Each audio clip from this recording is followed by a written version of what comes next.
அண்மை செய்தி.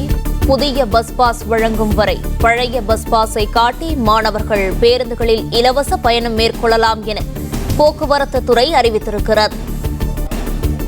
இதுகுறித்த கூடுதல் விவரங்களை வழங்குகிறார் செய்தியாளர் ராஜகுமரன். வணக்கம் ராஜகுமரன், இதுகுறித்த முழு விவரங்களையும் பதிவு பண்ணலாம்.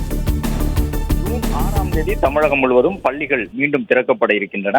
இந்த நிலையில் பள்ளிக்கூடங்களில் சேரக்கூடிய மாணவர்களின் தகவல் பள்ளி கல்வித்துறை வாயிலாக போக்குவரத்து துறைக்கு வழங்கப்பட்டு அதன் பிறகுதான் மாணவர்களுக்கான இலவச பயண அட்டை வழங்கப்படும்.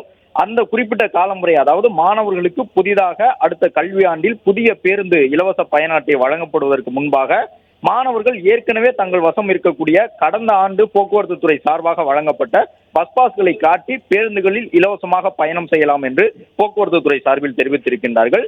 அது மட்டுமல்லாமல், ஒருவேளை அந்த கடந்த ஆண்டு வழங்கப்பட்டிருந்த பஸ் பாஸை மாணவர்கள் தொலைத்திருந்தாலும் மாணவர்கள் தங்கள் பள்ளிகளில் வழங்கப்பட்டிருக்கக்கூடிய அடையாள அட்டையை காண்பித்து பேருந்துகளில் இலவசமாக பயணிக்கலாம் என்று போக்குவரத்து துறை சார்பில் அறிவிக்கப்பட்டிருக்கின்றது. அதே நேரம் நடத்துனர் ஓட்டுநர்களுக்கு தனிப்பட்ட முறையிலும் வாய்மொழி உத்தரவாக மாணவர்கள் சீருடையில் இருந்தாலே அவர்களை அனுமதிக்க வேண்டும் என்கின்ற ஒரு அறிவுறுத்தலும் வாய்மொழி உத்தரவாக வழங்கப்பட்டிருக்கின்றது.